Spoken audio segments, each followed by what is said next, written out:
Good Saturday morning, folks. How are we today? And need to do some work on the blue chalk. I need to do the service, and I would like to, I will wash it also. Like to maybe wet sand Frank too while I'm giving, after I give the blue chalk a bath, because it's going to be in wash bay 1. Got to get it and move it.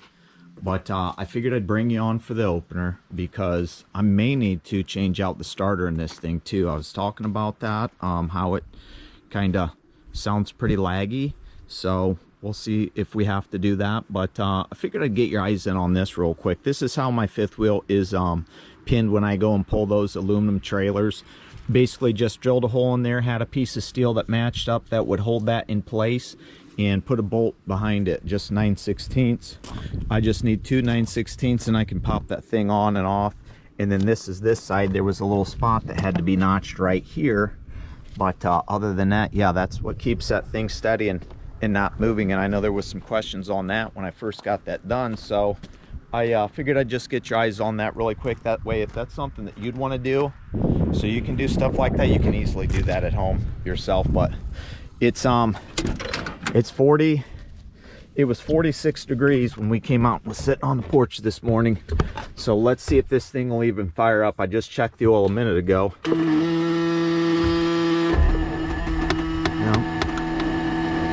Hear that? Click, click, click.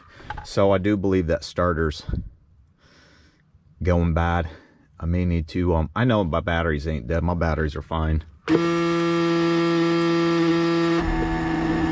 Unless something's draining them down, which I don't, there's nothing on.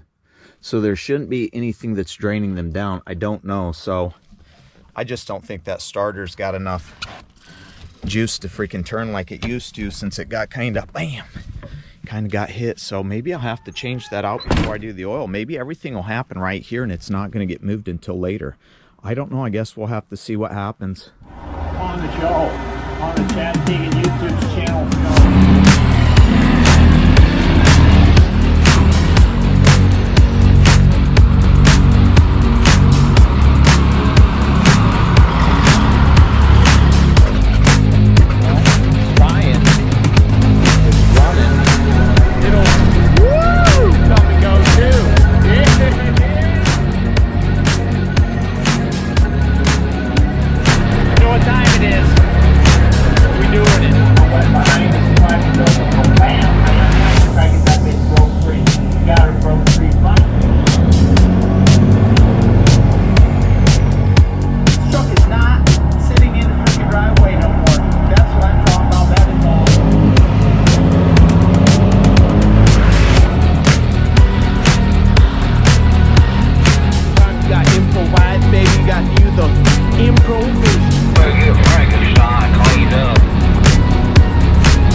Climbed up in the attic and pulled this out. That's that Delco I bought that time at the fairgrounds. That was quite expensive, so that's going back in the chalk, because I did have a time where the batteries were dead and I ended up changing out the parallel switch and putting a new starter in it, which I had in the attic, so it wasn't a big deal. It's just a cheap one that I'd gotten.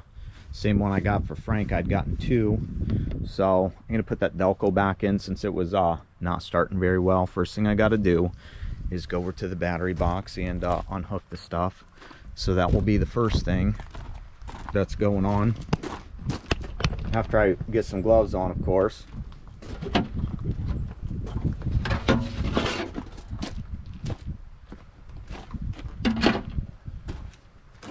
This is just unhooking some wires and hooking them back up. 3 bolts to hold the starter in. Moving some things around. It's really not that big of a deal. I've done it about 5 times now, so you know it won't take me too long to do, I don't think. So we'll see. I guess when doing this, it's important to figure out which ones you need to unhook. This is my long one right here. This is my positive. This is my negative. So I'm just going to unhook these 2 real quick, and that's all I need to worry about. I don't have to worry about unplugging any of the rest of the batteries or the parallel switch or anything like that. While I'm in here, I'll check and make sure my wires are all good for everything, just like I did the other day after I Figured out I had a broken wire up there. Okay, so now that's unhooked. I'll probably get some tape or something to throw around it. That way it doesn't touch anything else. I just don't want it going back to that that power and touching that while I'm on there messing around, you know what I mean? Get out of there. There we go. That should be good.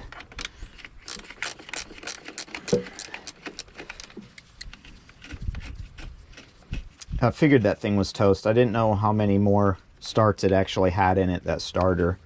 So I figured it's better to do it now than sitting somewhere. I'm just glad I made it down to you know, the places I needed to go. Once I was worried when I blown that tire, if I turn this thing off, hopefully that'll start again, but it had been starting, it just was slow. I think because it's colder today, that could be another reason why it's doing that. So I guess the next thing I'm going to be doing is coming in here and I got to unhook this right here. I'm going to pull this hydraulic line up. I'll probably unhook the oil line back here against the wall, and then make sure I plug that back in. If not, I'm going to have a mess. That doesn't drain out or anything. That's just what the pressure gauge is for in the dash. And then pull some wires up and then unhook that down there. So that's what's off. That's what's happening next. We know that we're not going to get zapped by anything that might be plugged in. Well, there's that old dirty greasy starter, that OSOB. That thing just popped right out once I got the bolts out. Wasn't hard. 1, 2, over here at the top is 3 right here. So bada bling, bada bloom. Got my little helper strap. What I'll do is I'll slide under here, I'll hoist it up right here, I'll grab this, I'll wrap it around there. That way I can lift it up and get it into place, or I could use that to hold it up there once I get it up there, so I can get the bolts in. Usually I'll probably throw this one in first and then maybe this one, or maybe try to get the top one started. I don't know, it just depends how it goes in and how it's setting once I get it up there. And I usually do this. I mean, it's a safety precaution, just not having to lift it up there since it's just me doing it by myself. I mean, I could hold it up there and grab this bolt and put it in probably with one hand, but it'd probably be easier if I just had that strapped up there. That way I don't have to worry about holding it up and things like that. That's the way I do it. That's how I've always done it. That's how I taught myself how to do it. That way I was safe. You know, I didn't drop that heavy thing down my nuts or something like that, because that's the last thing you want is to be dropping something heavy like that right on your nuts, especially that thing. I don't think that thing would feel good at all, or having this come down on your chest. Either way, it's going in. Well, got the old starter put in, battery box, everything hooked back up. Everything out here for the oil change. I just figured I'll do it right out here. I'll let this thing hang out and drain it and everything right here, and then swap all my, that was my head, that was that. Dump my oil, put my new stuff in. I'll do everything right here. I need to grab my filter still. Forgot to throw those in the back of the Cushman. I'm basically at a mobile service here. All my stuff from the side boxes is in the back of it because I take all the weight out, plus I needed the tools. This is extra because I cleaned the bolts off before I shoved them back in the starter. So I'll walk back up there and grab those filters. But yeah, I can start draining stuff now and do the oil change. It's a little bit more windier than what I'd like to do it. It always seems like when I do an oil change it's windy, but it's always windy out here. So that's just one of those things I got to deal with, is the wind. Now got the oil drain, new filters, both on. Let them drain out over here the rest way before I throw them in there and get rid of them. Clean up my mess a little bit, if you know what I mean. Get all my tools around. I'm gonna take the Cushman and drive it around the other side, because this is going in first. 1 gallon of it, and then this, and then 2 of that. So I'll have to keep my eyes on that, because the last time I did an oil change I forgot and put too much in. So I'll you know what I mean, to make sure I don't do that again, because I did drain some out, which was not a big deal, but I'd rather not if I don't have to. I don't want to waste oil, if you know what I mean. I dumped it into I guess I didn't waste it because I dumped it into a gallon, and I just threw it in the side box, so I did reuse it. So that's what's up. Then after that, once I get the oil and stuff in, I'll jump in and try to fire it up. I unplugged it because what's the point of having it plugged in? There's no oil in it or anything like that to heat up. So, and I wanted this stuff to sit out in the sun, that way it'd warm up a little bit, that way it wasn't so stiff going in. And especially that Lucas sometimes can be a pain to sit there and drain that stuff in because it's so thick and it just takes so long sometimes. And I'm always cramped up here in a weird spot. I don't always do it in fill. I like to dump it right in the top because it just goes straight down in. And I'd rather lube some of this stuff up when it's going down in instead of just having everything in a pan, if you know what I mean. Well, got all the oil dumped in and stuff. This is empty.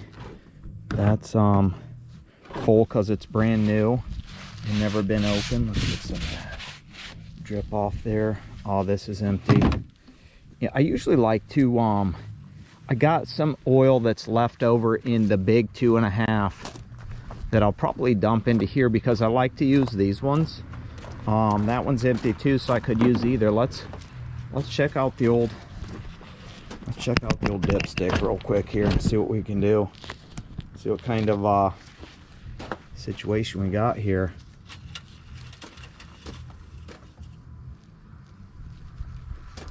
What's that say? Right there to the full line.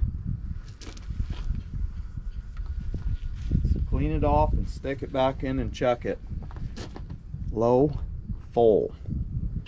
So clean up my mess and then I'll fire up the truck. And well, we'll see if it'll start. Will it start? Yeah, perfect, right to that F. You can probably see that right there, that F. That's what's up. So stick that back in, tighten it up, clean up my mess, and cross our fingers that she'll start. But that's at least nice. And anything else, I'll fire it up and move it back to wash bay 1.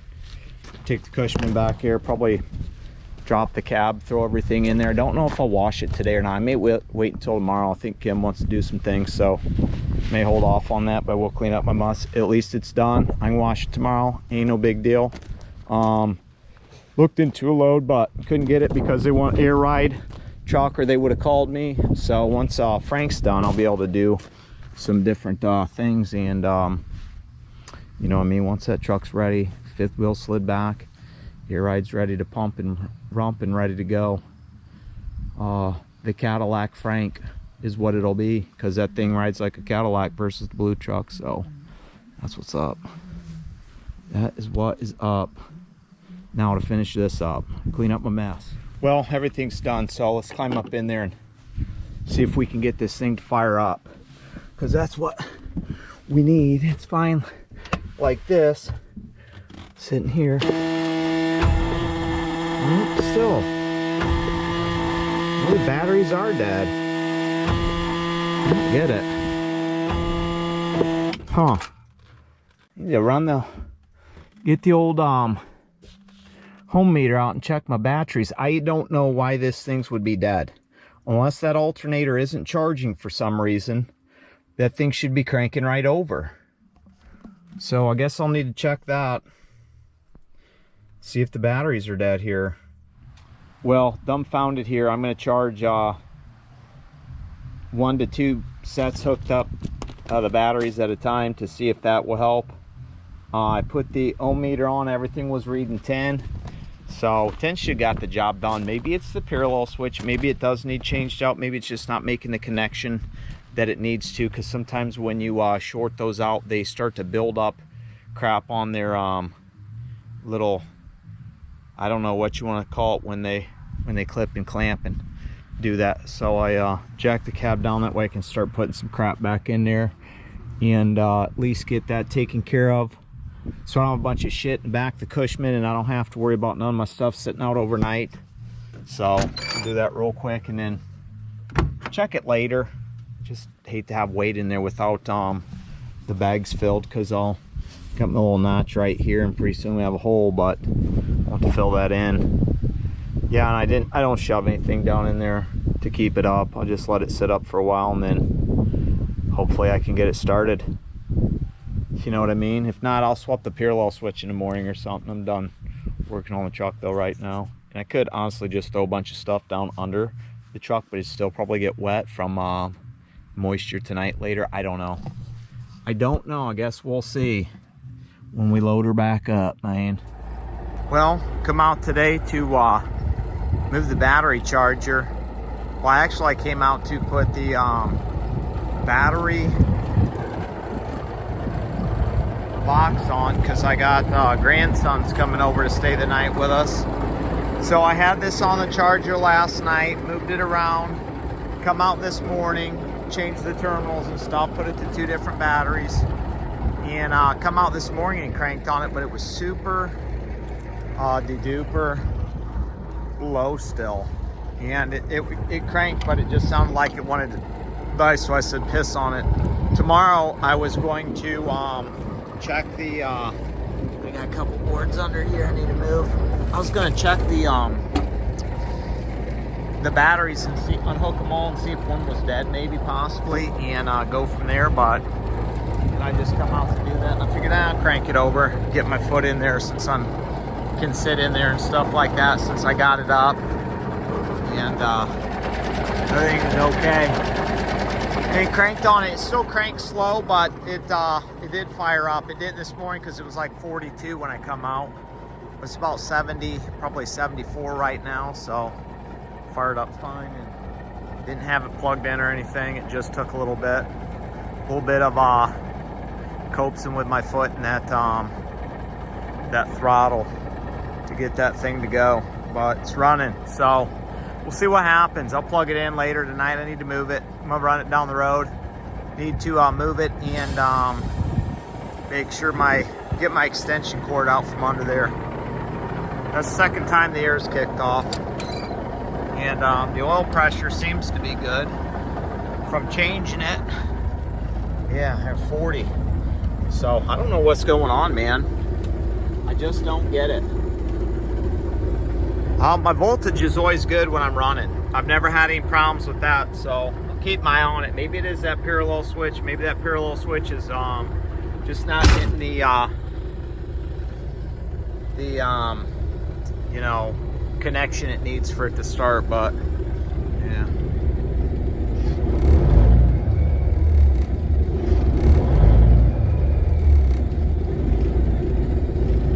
Little cold shower, man. I'm going for a ride. I'll see you. See you when I get back. Well, I'm out here again. Got everything out of the truck, back in the back of the old Cushman, and I come out this morning after yesterday. I started it up. It started after having it on the charger for a little bit, and then I didn't have it on the charger for probably about 4 hours. So I fired the truck up. I ran it down the road. Everything was fine. I came back, turned it off, tried to start it again. Nothing. I mean, nothing. Completely nothing. So I unhooked all the batteries. I had one that was 3 that were 12 and one that was 10, so I may need to, and I believe it was that one back in the corner, I may need to swap that one out. But that is the one that's getting charged from this is what's coming in from the alternator, going up to here, going up to here, going up to the parallel switch, going down to here. Now the parallel switch may have had a problem to where it wasn't charging the battery correctly, but I don't know, because this one right here is what's going to the starter, and there's no positive jumping from that over to here, but then the negative's going down to the parallel switch over to here. So I'm not sure. I did swap out the parallel switch. I don't know if I said that or not. And I checked all the connections. Everything was fine. Everything's clean. There's nothing dirty or nothing like that. So I'm gonna go and try to fire it up and see what happens here in a minute, and go from there. I mean, worst case scenario, I either gotta swap some batteries around to get what I need to go, you know, for that starter to go and have more juice, or these batteries just are bad and they're not doing what they need to do, holding the voltage. But I mean, when I had them unhooked, they were all 12 except for the one, and then when I touch everything with the ohm meter, it's all reading 11. So if that's not enough juice to crank that thing over, then my batteries are junk already, which is a possibility. These things, they only last, you know, as long as they want to last. They're 950 cold cranking amps, so they're all 12 volt, and these were all bought at the same time because I'd replaced all 4 of them when I had that issue, and couldn't get the truck started because I left the charger plugged in. But other than that, that shouldn't drain the batteries. Nothing's on, so there shouldn't be anything draining. So I don't know, I guess we'll see. And I may have this, when I replaced it, maybe loose or weak, so I may need to go back into that and check that and make sure that is okay, or get a new terminal for that. But we'll see what happens. Everything's tight and ready to go, so I guess now all I gotta do is crank it up. Let's climb up in there real quick and see what happens. Might as well test it out. I had the truck plugged in because it was a little bit cool. I think it was like 40 some degrees this morning when I woke up. Supposed to be 81 though, so that's nice. But I did make sure I slid under there and checked everything out to make sure that you know, there wasn't nothing grounding out, because that's always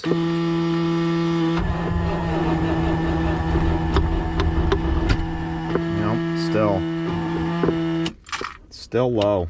So maybe I'll swap the batteries out real quick, and I don't really want to, but if I have to, I will, because there's just not enough juice from somewhere. So we'll see. Well, got me 4 fresh ones. Honestly, they were under warranty too, so I didn't have to pay anything for them. I was talking to a guy in there. He says there's another guy that has the same issue with these batteries. They just don't seem to last, even if you're not charging them or running them at all. They just have problems going down, these ones with the post terminals. So I end up getting 4 new ones under warranty. So let's go try and crank the truck and see if this thing works, because that's what we need. Because I honestly just booked a load going from Monroe, Michigan over to Rhode Island, and it pays really well. It's a new lowboy, or a used one, that's 40 foot long, and talked to them already. They said brakes and everything are good on them. So there you go. Boom. Junk batteries. That's what's up.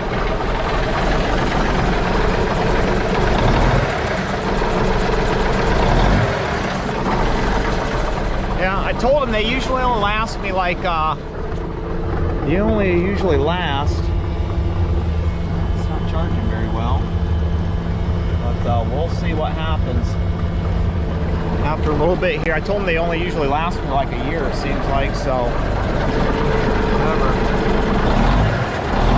Let me get off here and get everything put back where it needs to go. Yeah, that voltage is still low for some reason.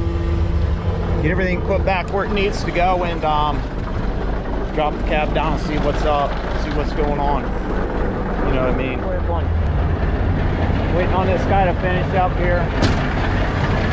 So I picked up here in Monroe this old lowboy, and oddly enough, I was cruising almost to the turnpike, getting ready to get on in Ohio, and that was off. Just kind of hanging and dangling. I'm glad it didn't catch in the tires, so I threw it in there and threw a bungee over it. Tires are decent. Look at these beef eaters. Man, look at them things. Those are some beef eaters. Oh, looks like they put all new lights on this thing. No plate, which is fine. Dealership transfer. So kick all those. These are all good.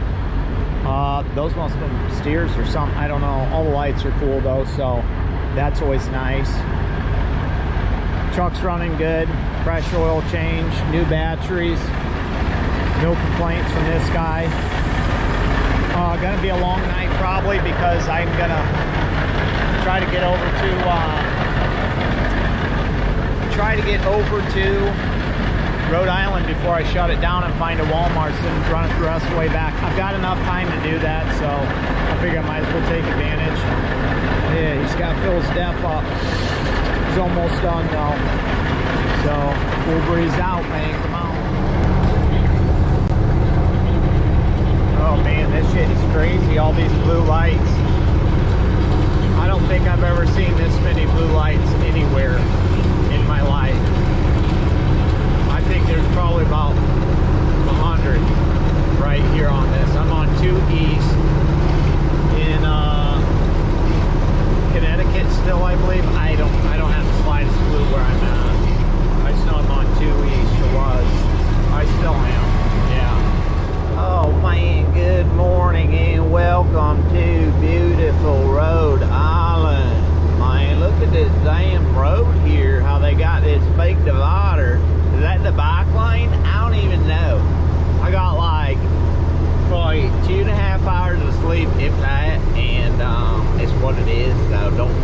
about it. Just worry about yourself. It's bright and early. My eyes are so bad that I couldn't even put my damn contacts in. I had to put on the creep glasses. So today, until maybe later or something, I'm gonna be sporting the creep glasses. You know what I mean? So that's what's up. Yeah, Rhode Island is probably one of the weirdest states, I would say, because it's like this the whole time on the roads that I've always been on. Besides, I've been on the main roads and stuff, couple of the big roads. Okay, once. This is my second time coming over here, and yeah, I just remember shit like this, and I'm like, this is insane. It's like backcountry, and then next thing you know, there'll be a little pizza shop over here. Next thing you know, there'll be a little antique store over here, some shit like that. But yeah, I'm 13 miles away from my drop, so I made pretty decent weight last night when I was moving and stuff. So that's what's up. I'll come back to you when I figure out what I'm doing next after I drop this, because right now I don't know.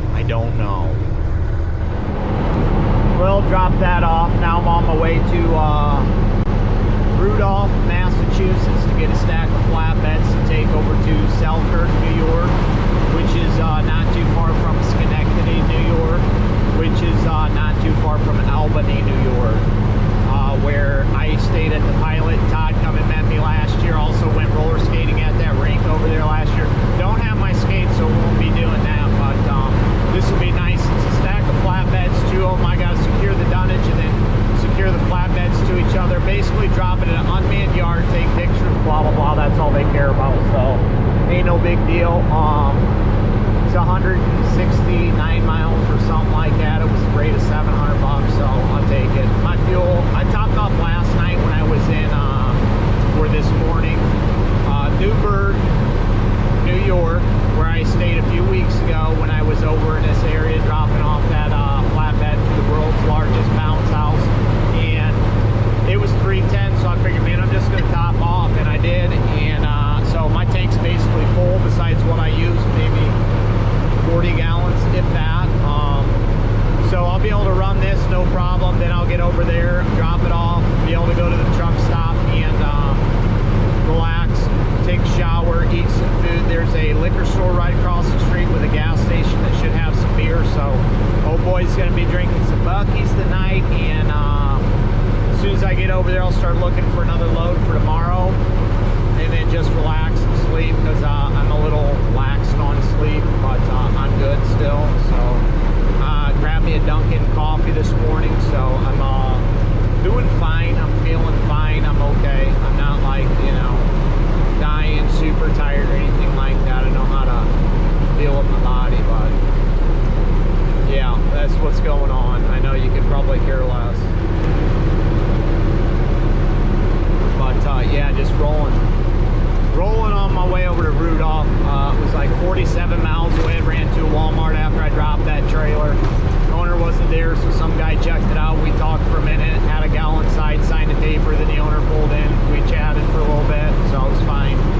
And then slid out, ran to the Walmart real quick to hang out. That way I was, you know what I mean, at a place where if I need to go get some drink, facility, whatever, deal with that, you know, the usual. And then found that load, so I'm boogieing on to the next one. Keep you moving. Well, just sitting over here in this drop yard here, there's stack of flatbeds I just dropped here. 2 stack. Nothing special. This place is like they make concrete sections for walls for buildings, and oddly enough, they only use 2 straps to strap that shit down. So I'm not gonna get out and do a walk around because it says hard hat required. And already got all my shit done, so I'm gonna drop this fucking thing, and I'm headed to the truck stop. I need a Buc-ee's. I can tell you that much right now. I could use one. Didn't have any yesterday because I drove all night and stuff, and I'm thirsty. So that's what's up. And that was fun. I forgot how a big section on 90 between Boston and Albany is that one section, man. It's like fucking feels like it's 10 miles going uphill the whole time. when you're headed west.